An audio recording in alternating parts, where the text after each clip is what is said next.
And after that, Carlsen finally develops his another knight. And guys, this complete setup is known as Slav Defense 3 knights variation. And after that, e6, opening the diagonal for his dark square bishop. Bishop to g5, pinning the knight, h6. Bishop takes f6, queen takes f6, and now Carlsen plays e3. He opens the diagonal for his light square bishop as well as guarding the pawn on c4.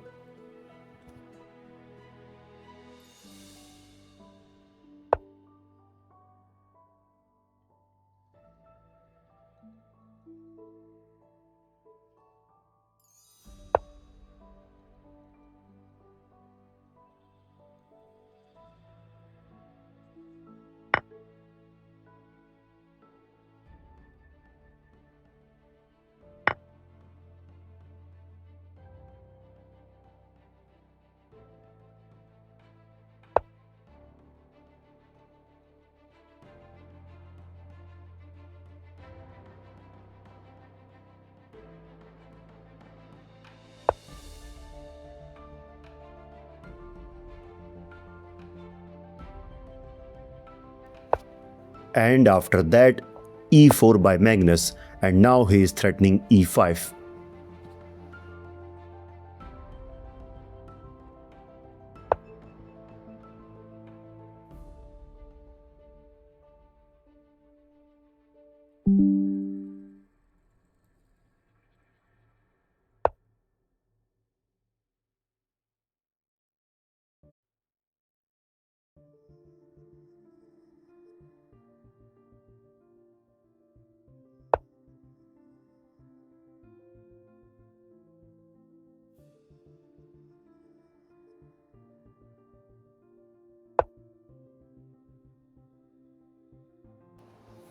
Okay, so after that, here Topalov starts his queenside expansion, attacking the bishop on c4 as well as also gaining some space. Okay, so Carlsen brings his bishop on b3, and guys, now let me know in the comments that why Magnus doesn't go for bishop to b3. Take it as a homework and let me know in the comments. Okay, so for now, Topalov develops his bishop to b7, and in the next move, he is going to push c5 so that he can open the diagonal for his light square bishop, which is eyeing the king side. So to stop this, Magnus puts his bishop on e4.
Okay, so now Topalov brings his bishop to a8, he opens the b file for the rook, and you can see in the next move b4 is coming, which is going to attack this knight. But Carlsen goes for rook to c2, preparing to double his rook. So now how can black proceed from this position? Here's the best move for black is to consider the move knight to b6, bringing the knight into more active square as well as opening the d file. And let's say if white decides to double his rook with the rook at d goes to c1 with the idea of retreating this knight to d1 so that he can put immense pressure over the c6 pawn. But in this position, black can consider this amazing move h5, preparing for bishop to h6 so that he can attack the rook on c1. And let's say if white goes according to his plan with the knight to d1, Now comes bishop to h6, attacking the rook. And after this rook moves, finally black can defend his pawn with rook at b goes to c8, which clearly makes this position equal for both. But in the game, after rook to c2, here Topalov directly goes for the defense of c6 pawn with rook at d goes to c8. And now Magnus doubles the rook. And in the next move, he's going to, play the exact move which I mentioned so that he can target the rook.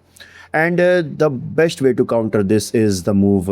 So as you can see, this is the best way so that he can put some pressure, which would be a great option. But instead, Topalov decides to bring his queen back to f8.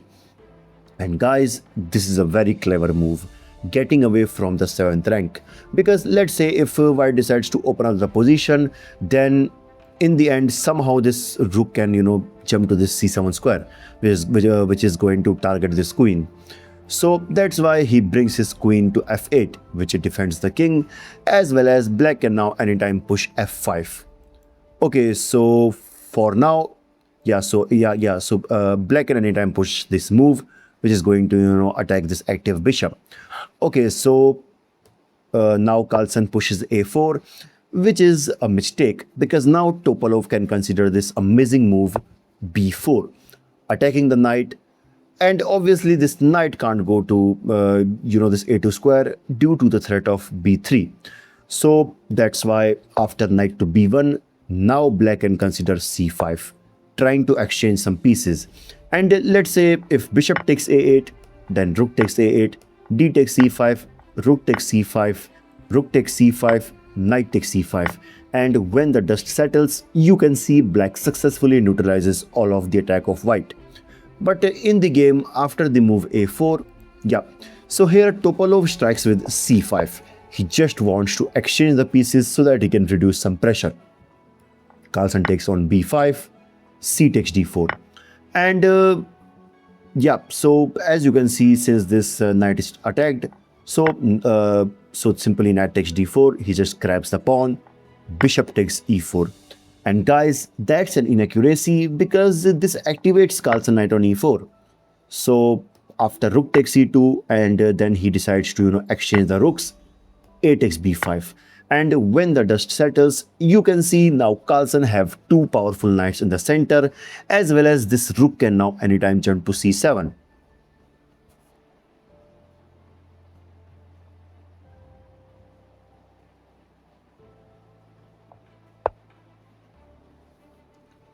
Okay, so as you can see, now Carlsen is attacking the rook. So that's why Topalov brings it on b6. But guys, that's a mistake. Instead, rook to a8 might be the best option, so that he can give a check from a1 square. Okay, so since this e5 pawn is undefended, so Carlsen pushes f4 to defend that. Okay, so now queen to a8, putting some pressure over the knight. So knight to e7 check, king to h7, and guys, in this position, Carlsen finds the best move, h5. He sacrifices the pawn to open the h file. And now black can consider the move bishop to f8 so that he can, target this active knight. But instead, he goes for rook to a6. And his idea is to give a check from a1 square. But Carlsen just takes on g6 with a check. F takes g6. And after that, he finally brings his rook to 7th rank, attacking the knight. Okay, so basically Topalov tries to give a check, but just king to f2. And after that, queen to d8. And you can see now he is attacking both the rook as well as the knight. But now I just want you all to pause the video and try to guess the next move played by Carlsen. And guys, in this position, he plays queen to d3. He sacrifices both knight and rook. But why? This is because, let's say if he decides to grab this rook with queen takes c7, that will be a huge blunder because now there is a mate in 4 coming. Just pause the video and let me know in the comments that how many of you found the sequence. Okay, so the first move is knight to g5 check. And now there are 2 options left for black. Let's say if black goes for king to h8, if he doesn't, capture this knight, now comes knight to f7 check, king to h7, and finally queen takes g6, and that's a mate. And okay, so let me go back to the move knight to g5 check. And if black decides to capture the knight, now comes queen takes g6 check, king to h8, queen to h5 check, and the only move is bishop to h6, and finally queen takes h8, and that's a mate because this g8 square is already covered by the knight. So that's why after queen to d3, here Topalov decides to grab the knight, but rook takes d7, and now he is attacking the rook, attacking the queen. Basically Topalov tries to give a check from h4 square, but king to f3, and then queen to h5 check. But in this position, the final move by Carlsen is king to g3, and in this position Veselin Topalov resigned because now there is no way to give some further checks, because let's say if he goes for g5 so that he can give a check from h4 square, but knight to f6 check, and obviously he can't capture, so he has to move, and finally queen to h7, and that's a mate. What an incredible game by Magnus Carlsen. I mean, just imagine the level of calculation. He just played one of the most brilliant attacking games ever. Like this video and I will see you in the next one.